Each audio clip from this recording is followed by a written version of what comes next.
college career and then transitioning into your professional career.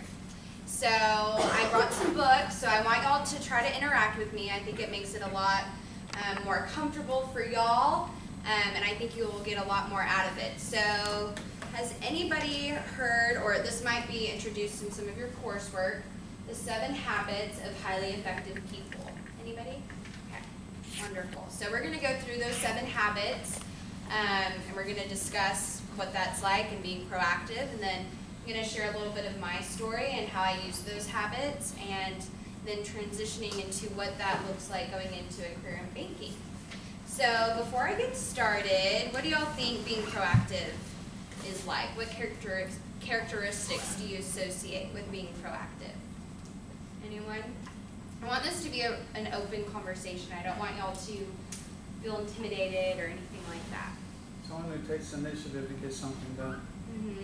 It's a great one. Confidence in your abilities. Confidence in your abilities, absolutely. So, there's a quote that I want to start the presentation with, and it says, "Inaction breeds fear and doubt. Action breeds confidence and courage. If you want to conquer fear, do not sit at home and think about it, go out and get busy." And this is basically sums up the whole presentation of being vulnerable. Right now, some of y'all might feel vulnerable speaking out and maybe answering a question to somebody that you don't know, which is myself. Also, we have Jason Green with First Financial. He's our Executive Vice President of Consumer Lending. So I'm going to have Jason talk about a couple of things when we get to the banking part. Okay? Okay. Anytime I'm making a presentation, I really like to break down the term. I think it helps to really kind of kick it off to a good start. So, the adjective of proactive can be described as a person who gets things done. Active means doing something, and the prefix pro means before. So, you don't want to be reactive, you want to be proactive. So the methods you can implement to be more proactive in life. Excuse me. So I listed the 7 habits, and what we're going to do is kind of go through them. I'll share some experiences, and then we'll continue throughout. So, habit 1, be proactive. What our whole presentation is about. And in the book, I feel like the first habit, that's really what is concentrated in through all the habits. All the habits go back to being proactive throughout your college experience and then entering into your professional career. Begin with the end in mind. So you want to have a destination. In a company, you have a mission statement, which is a footprint for you to know where the company is going to be heading. They have objectives. Well, you want to do the same thing in your personal life. In school, when you're in a class, you get an outline of what you're going to be learning, and it's kind of in a nice box, and you get those objectives and a rubric. Well, in life, there's a lot of ambiguity, especially in the workforce. There's not always black and white. Okay, put first things first, so prioritizing. I know Jason can attest to this. When you enter into your career, you're drinking out of a fire hose. There's so many different things that you're learning. You're learning about the culture. You're learning about the systems, and you're learning about the people and the tasks that you need to accomplish. And so it's really important to prioritize the most important things first and then go down your list, because people are always going to be pulling you every which direction. Okay, think win-win. So, and we'll go into kind of deeper knowledge as we go through, but win-win is, okay, I want to be successful as an individual, but I want the company that I'm surrounded by to also be successful. So we want to have a team player, especially within banking. You're really only as successful as the people you surround yourself with, so you don't want to be in an environment where it's super cutthroat in terms you're trying to step on each other. For one, there's nothing worse than walking into work and dreading entering the day. I can't think of a less impressive way to start a career or enter into life. I know I had an internship in Dallas when I was a junior. I went to Texas Tech, if y'all didn't hear earlier, but so during that internship, I felt like I was kind of walking on eggshells a lot, and it was not a good feeling. I wasn't as productive because I didn't have that support that I needed from the company that I do now. And so it's really important to have that positive mindset when you're entering into the workforce. Seek first to understand and to be understood. Listening is a lost art. I talked to over 500 students last fall, and I can immediately introduce somebody and start to talk to them, and I can tell if they feel comfortable speaking and if they're listening and if I'm listening to them, because I know we've all spoken to somebody and you can tell that there's something else on their mind because their eyes start to wander, or you can tell that they're not just really being interactive in the conversation. And so when I'm talking to somebody, I want them to have my full attention, because that's how that connection starts to take place and how you get to grow that relationship. And being a family of community banks like First Financial, our whole mission is to develop relationships, right? So it's really important. Synergize. So synergize, you want to be with people who have a positive mindset. You want to be able to work off that positive energy. One negative person can damage the whole group. So things will happen in life. Everybody will go through challenges, but it's really important to be surrounded by people who can motivate you when you're having not a good day, because everybody will not have a good day. And then sharpen the saw. So you are your biggest asset, and I think through college we're so used to being on the grind and going on the go. We've got to make good grades. We need to start prospecting job opportunities. There's so much that's going on, and it can be overwhelming. And we're used to just hitting every mark that we forget to take care of ourselves. Okay, so now we're going to dive into kind of each habit. I love this quote. It's all about you. I'm not a product of my circumstance. I'm a product of my decisions. So, you know, everybody comes from different outlooks of life, different situations, and you're the ultimate decision factor of how your life will turn out. And it's really important that you have that mindset to take that step, even if it's scary, because it's going to get you to a greater opportunity. Okay, so habit 1, be proactive. So some characteristics that I think of when thinking, okay, how can I be proactive today? Develop a growth mindset. You don't want to have a fixed mindset. You want to have a growth mindset, because that's how you're going to expand your opportunities. Take initiative. When something needs to get done, or if it's not your fault, you have to take the initiative to make that happen. So within banking, when we're putting our customers first, there's no position and no job that we're not responsible for. So if somebody's coming up to our bank and they're lost, and you know, we house different employers within the bank and they don't know where to go, we're going to take that initiative and take them to that office and show them that we care about you, even though you're not our customer. They could be a customer, and that inevitably shows them that, wow, they find importance in what I'm doing, and they're taking time out of whichever role that they're interacting with to help me, and we could actually gain that person as a customer too. So it's really important that with whichever career you choose, nothing is too low for you to be doing. If there's trash on the floor, pick it up, take that initiative. Be an agent of change. So this is another thing that you kind of feel vulnerable about sometimes, is that, okay, maybe my idea might be too far out there, and so I'm just going to keep it to myself and not speak about it, right? And I think it's really important for you to start practicing having that courage to step forward, maybe a little bit out of your comfort zone, and talk about issues that maybe you feel like, oh no, I shouldn't give my true thoughts on maybe that topic, whether it's in class or when you're speaking with an employer, you feel like you have to just talk about something that relates to that industry. But really, that employer wants to get to know you. So it's important to be an agent of change. Okay, so the freedom to choose. So when you're given a challenge, maybe it's a group project. I was not a fan of group projects in college, because we all know why. If you get to pick your group, it's a lot better if you don't. and you're stuck with somebody that's maybe not as motivated, you're the one doing all the work. So with whichever challenge you're given, choose a path that you can ultimately make the decision at the end where it's going to end up. So for instance, with the project, I had to make a business proposal in one of my marketing classes, and this was a month project, and we had 4 groups of people, and within each group there was about 5 people. Well, within mine, I did the majority of the work.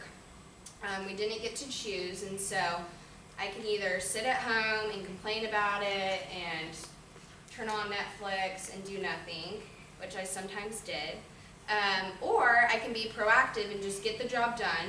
I'll go and speak to one of my faculty advisors, let them know, because I'm not going to let them take credit for my work, but at the same time, there's no point in harping on it because it's not going to change. You have to have that positive mindset to really make it happen. Okay, habit 2.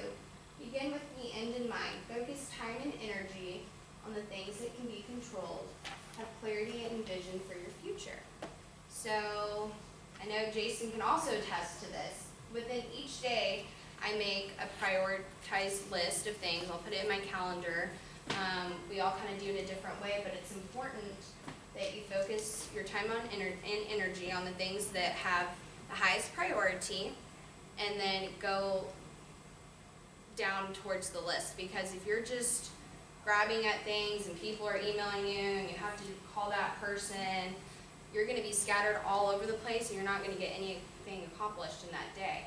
And I've personally experienced this. Sometimes I would go into work and I'm like, okay, ready to kickstart the day, already getting pulled, and I have to stick to my list because it gets so hectic that if I don't, I'm going to get so far behind when I'm doing other projects. Okay, habit 3. Put first things first, like we were saying. Some skills, life management. Focus on your highest priorities. Do not overextend yourself.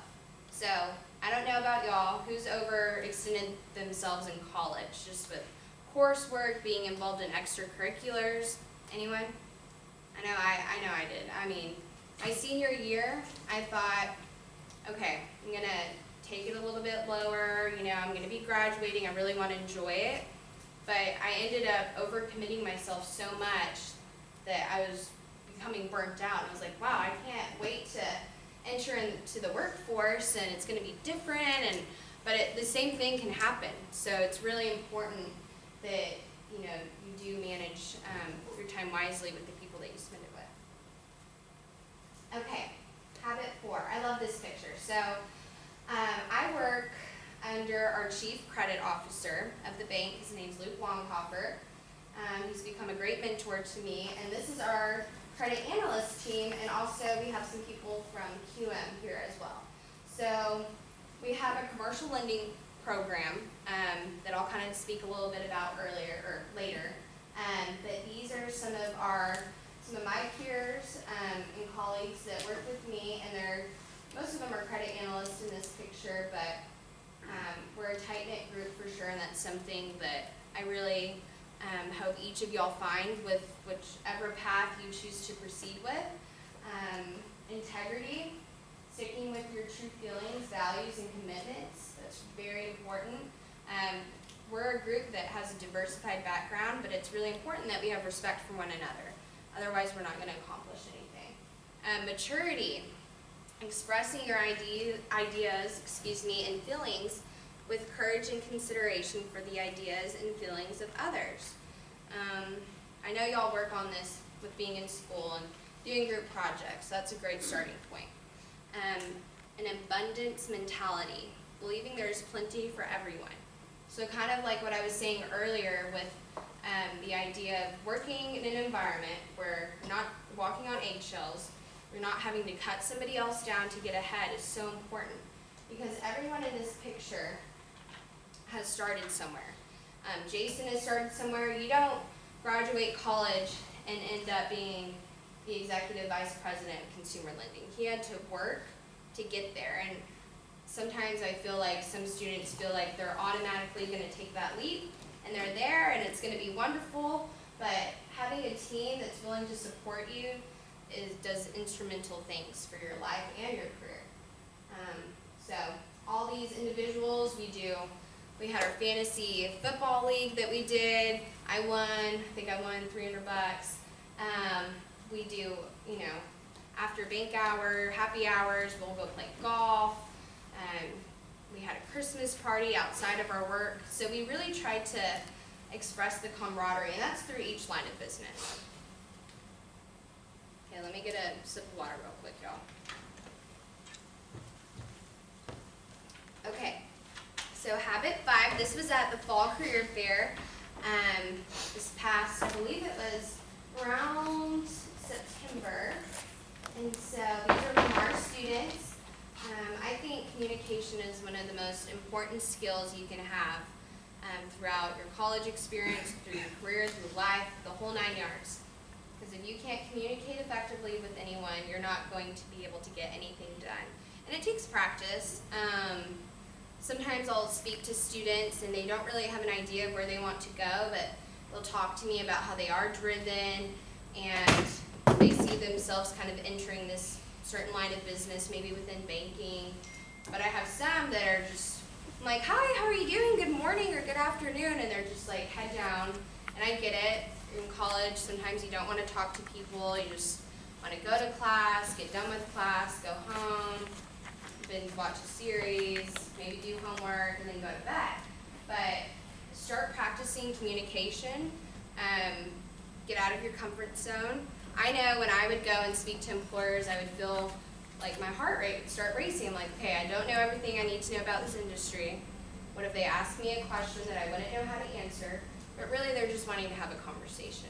They just want to see that you're listening to what they're saying, and they want to help you maybe take that next leap to a career. And so start practicing that within organizations or extracurricular activities.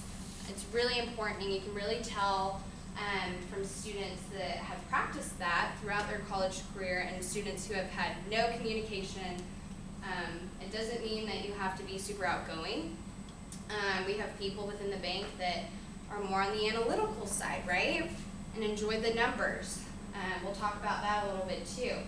But you still have to have that communication in order to gain relationships. So, you have to pick. So I was a marketing major. I like being in front of people. So I had to work on really prioritizing my tasks more than somebody maybe that's a little bit more introverted. Okay, habit 6, synergize. So value differences, everyone comes with a unique set of skills. So within the bank, we have many lines of business. So we have commercial lending, we have consumer lending, we have treasury management, and I'll explain which kind of each of these are near the end. We have our marketing, we have a trust and wealth management company, we have a technology company. There's so many different facets within banking. You kind of think of banking, you go in, okay, you see a personal banker, you see a teller, and that's all you see because you're the customer. But on the back side, there's so many different positions, but it's really important that we all synergize together as a team and we work together to accomplish the end goal, which is growing our footprint and expanding throughout Texas. Okay, habit 7, sharpen the saw. The greatest asset you have is you. So I listed a couple of, I guess you could say, little agendas within yourself, like your mental clarity, your spiritual clarity, your social and emotional clarity, your physical well-being. So I think it's so important to take care of you. So I'm in my heavy travel season right now. I was in College Station last week. I'm here with y'all this week and had some other meetings set up with some faculty. So as I'm traveling the next 2 months, I just keep going. And that's sometimes what you have to do to get the job done. But this weekend, I'm having a spa day. I called a spa center in Abilene. I was like, I'm getting a massage because I need to unwind my mind. I have to take care of my body. But it doesn't have to be expensive. can watch Dateline, you can relax on a weekend. I see some of my peers who are in different towns and having different careers, that they just go, and okay, it's Friday, I'm done with school, I'm gonna go on the weekend and go. Well, that's how burnout happens, right? Because you're not taking care of yourself, and without you can't really provide any type of work for the company, and you're not as productive. So it's really important that I take time for myself when I'm here, and I'm looking for hotels to stay at. I always make sure there's a gym so I can work out after work. Otherwise, I wouldn't be able to have any type of exercise for a couple of months, both in the fall and spring, because I'm staying in hotels so frequently. So it's really important, and I highly recommend that y'all take time for yourselves, even when you feel like there's no time, because it's just going to keep getting worse as you go into your career. Okay, my story. So this was a picture when I was taking my senior photos at Tech and all that good stuff. So I kind of want to explain to you my story, how I began to work for the bank, and kind of how I used those habits through entering my college career, and now where I am right now. So I grew up one of 6 kids. I'm the eldest. Well, really my twin sister is. I'm a twin. She went to A&M, so we were school rivalries, which was really fun, but we're best friends. And so being one of 6, my parents were not able to provide any assistance with my college tuition or personal living expenses, nothing. And so going into that, I was like, okay, I have a choice. I can either choose to kind of do nothing with the situation I'm at, because it felt overwhelming. Being the first generation of my family to attend college, it was really important that I had people around me who could help support my decisions, because my parents didn't know how to do financial aid or FAFSA or applying to scholarships. They didn't know what that looked like. And so for me, it was very overwhelming. I'm like, okay, all these different areas, I don't know how to execute them, or even how do I even go about figuring it out? Well, I think your first step is your mentality. Okay, am I going to figure it out, or am I just going to leave it be and I'll figure out a different path? Well, I wanted to figure it out. I knew that I wanted to make my life better and the life of my family better by going to college. And so I decided that I was going to stick the gun and start meeting with financial aid officers, calling FAFSA. I asked so many different questions on what I needed to fill out and what kind of tax return I needed to do. And making those first steps was me moving up and getting closer to that end goal of going to college. So I started at a community college. I didn't have to pay. I got a full ride at a community college. I got all my basics done. It was great. I got that personal mentorship.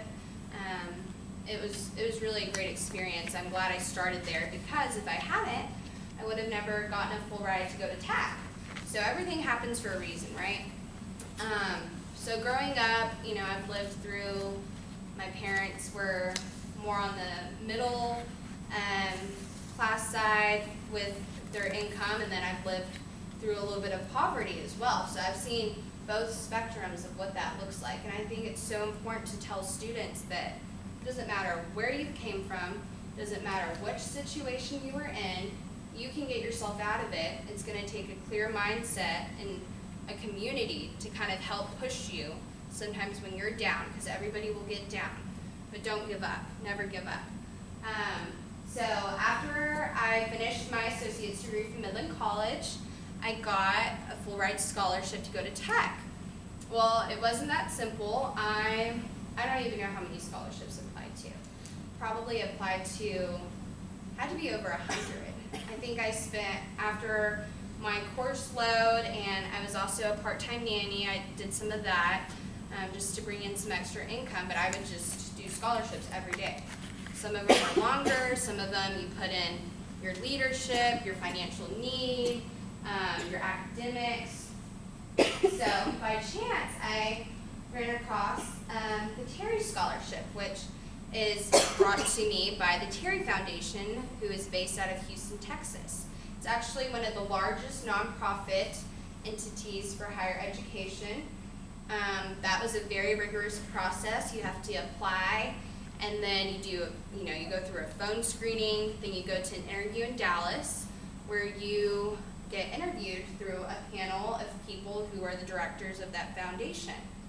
Well, I remember I went to Dallas with my parents, and I was all put together, I was ready to do it, but I also knew, okay, if I don't get this scholarship, I'm going to have to take out student loans, which I was really against, just from the economic standpoint that my parents came from. Debt scared me. I really wanted to try my hardest not to have to take out any student loans. And so when I'm speaking during this interview, I have so much pressure. I really wanted them to see the genuineness of what I was saying and not just saying what I thought they wanted to hear, which I think so many of us sometimes do, especially in a job. Sounding academic, looking professional. All those things are important, but it's you that they're hiring. They want to really see what you have to say. And so when I got through with the interview, I went back, and then the worst part was waiting a week to see if you got it or not, because they'll email you and call you. Well, I got the email and I received it, and I was just so happy. Words cannot describe how it changed my life, and through going to Midland College and starting there, I got my full ride to TAC. And so it was a great accomplishment for me. I think each of y'all, when y'all go through different tasks and challenges, relish in the accomplishment afterwards. I feel like so often we'll go and we'll accomplish something, and then we're like, okay, on to the next task, here we go. Well, if you're not relishing in that accomplishment, you're not taking value in the hard work that you did to get there. And so I think that's really important too. And then just graduating debt-free. Now I get to help all my other siblings. So 1 of 6, 2 girls, 2 boys, 2 girls. And I get to help them now go through FAFSA and financial aid and doing scholarships. I've made a database for all my scholarships. I send them to people. I'm more than happy to talk to anybody about them. It does take hard work to apply, and time and extra writing and mental energy, but it's so worth it because there's so much opportunity out there. You just have to know where to look, right? So that's kind of the story on me. My twin, since she went to Midland College with me, we were actually competing against each other for a lot of the scholarships. So that was something that was kind of hard too, because we both wanted each other to have the best situation possible. But she ended up getting a full ride to Texas A&M as well from a different scholarship. So we were so happy for each other that we both made it. And then when we graduated, it was a huge deal, because being the first generation, I knew this was going to change the life of my family. And I think it's so important to talk about your journey, right? I used to listen to employers kind of similar to this at Tech, and some of them would come up very polished, get straight to the point, which is good. There's nothing wrong with that. But I like to try to be vulnerable to y'all with sharing my story and where I came from, to maybe help give y'all the courage to be genuine and be able to succeed in whatever you do. So now we'll talk a little bit about banking. Okay. So what does being proactive in banking look like? Well, this is a picture. This was outside our location in Orange. I'm West Texas girl, oil and gas, pump jacks, used to all that. So palm tree, I always think they're so beautiful, so I have to take a picture. But this card is called our non-negotiable card. And I have one here. And this was implemented by a guy named Horst Schulze. So I know all of y'all have eaten Chick-fil-A. Have y'all heard of the Ritz-Carlton? It's a high-end resort, right?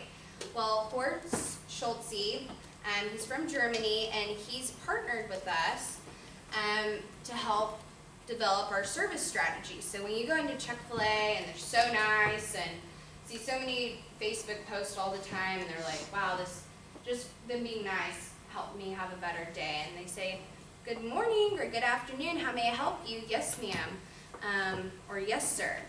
Well, we've partnered with him, and he's worked with us to develop non-negotiables, which is a step in being proactive on how we treat our customers every day.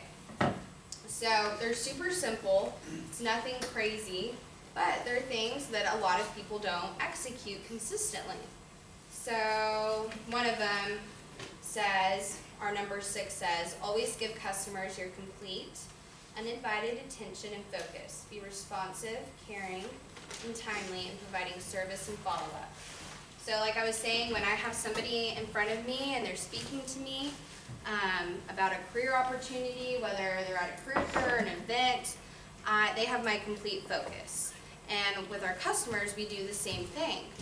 Whether they're on the retail side, whether it's one of our borrowers that's getting a loan for their house or their car, these are important life decisions to them. And so if they don't feel like they're being valued, they're just going to go to one of the other banks.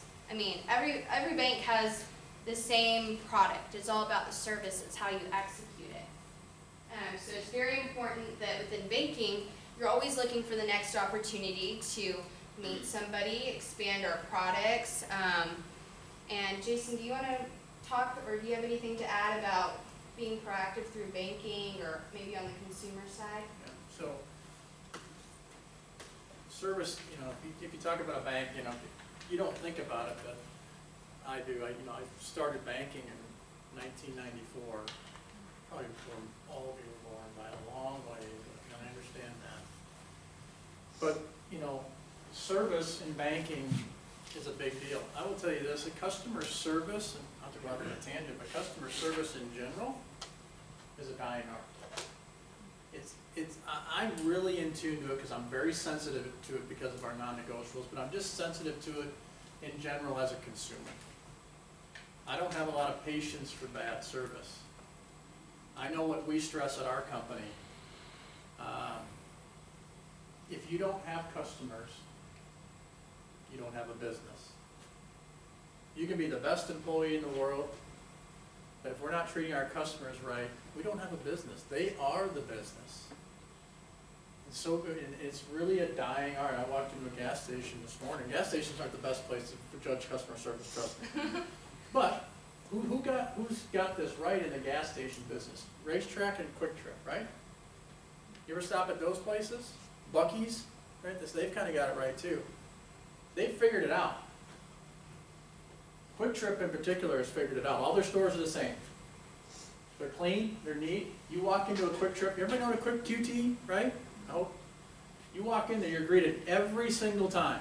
Why? They have secret shoppers that go into these places and check their customer service. They figured it out. They charge more for their gas, they charge more for their food, everything. They figured out the service. This is a gas station that's figured it out.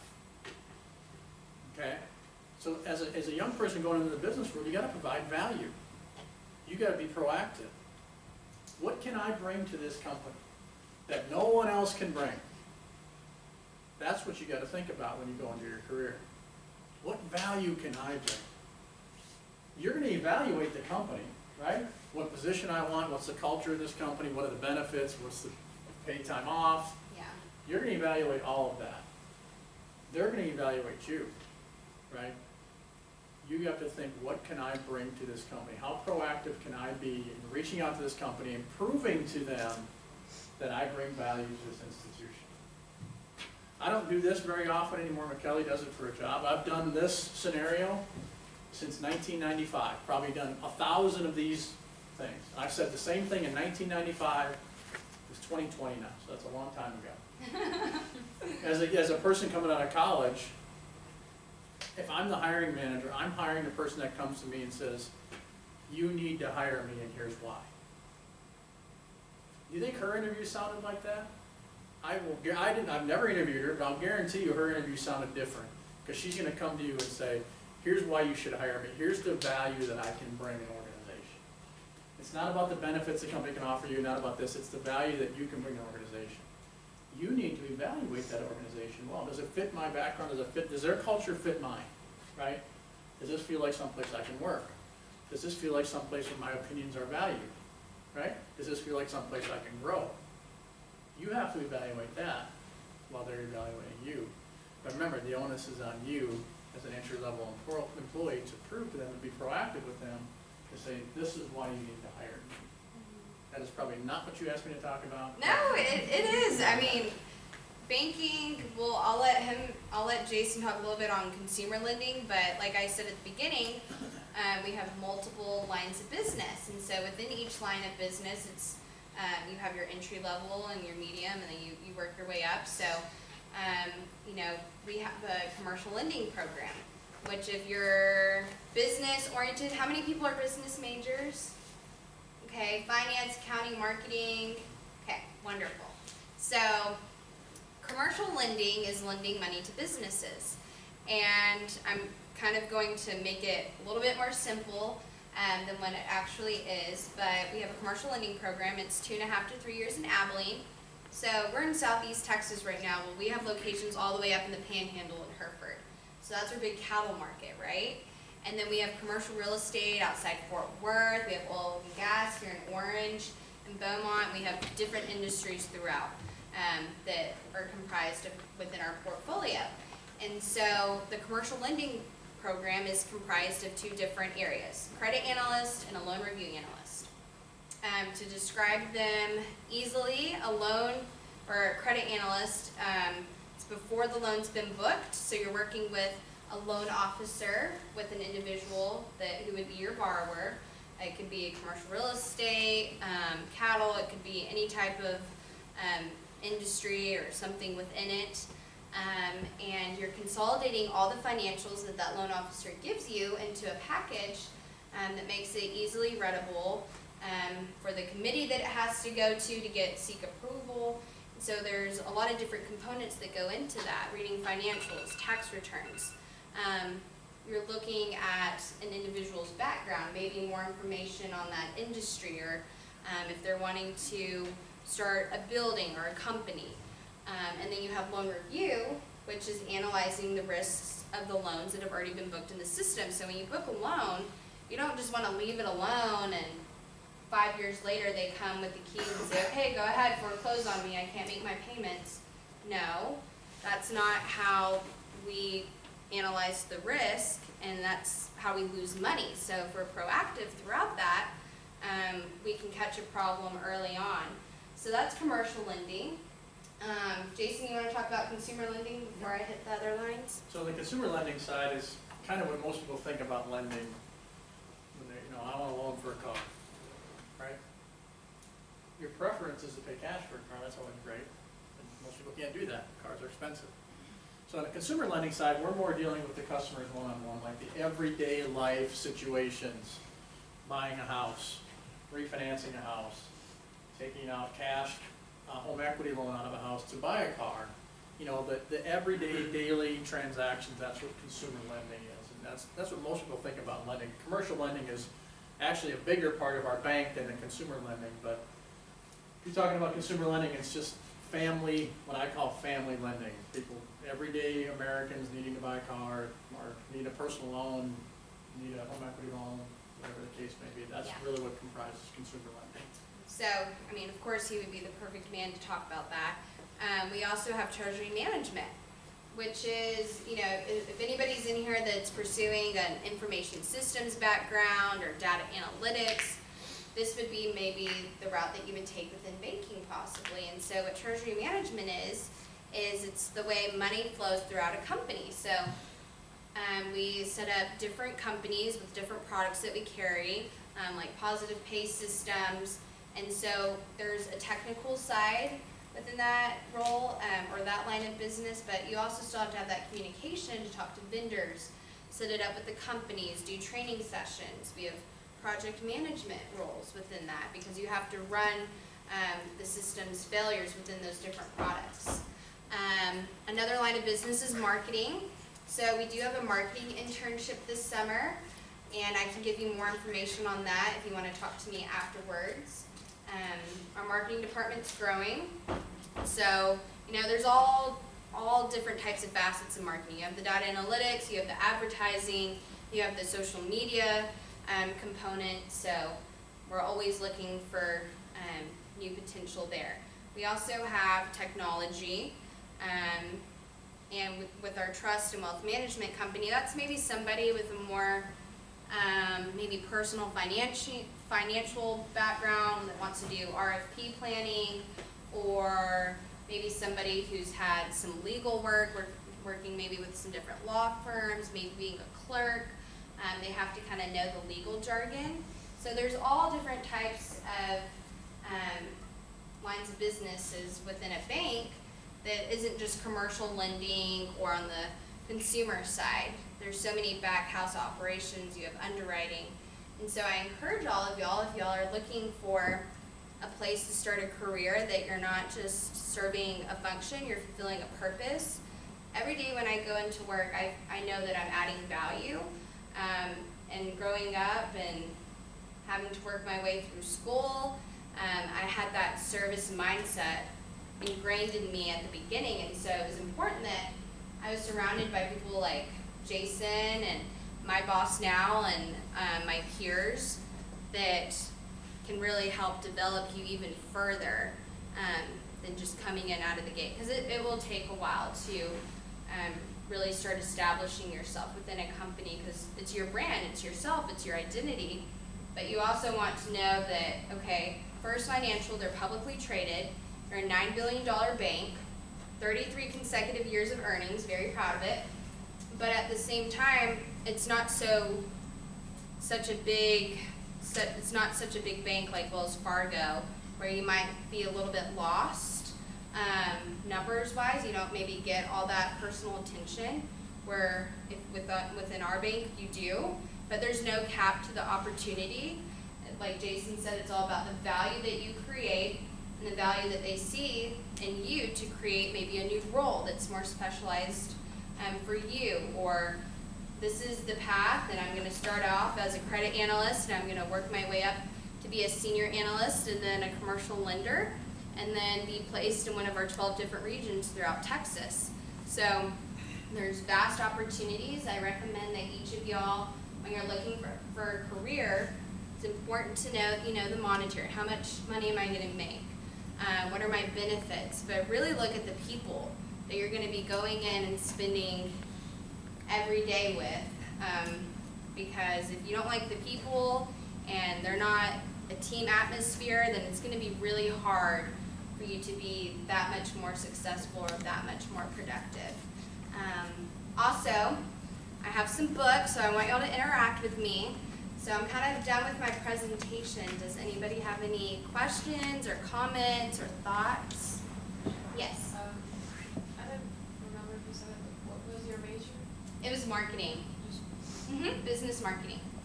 Yes, ma'am. Yes, sir.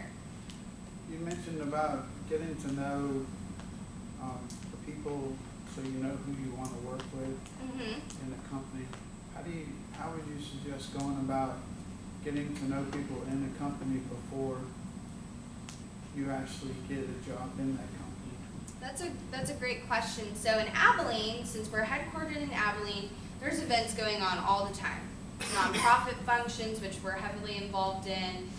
We have like bank after hours events where customers are welcome to come in and meet with all different types of people who represent the bank, executives, line of business leaders, you name it.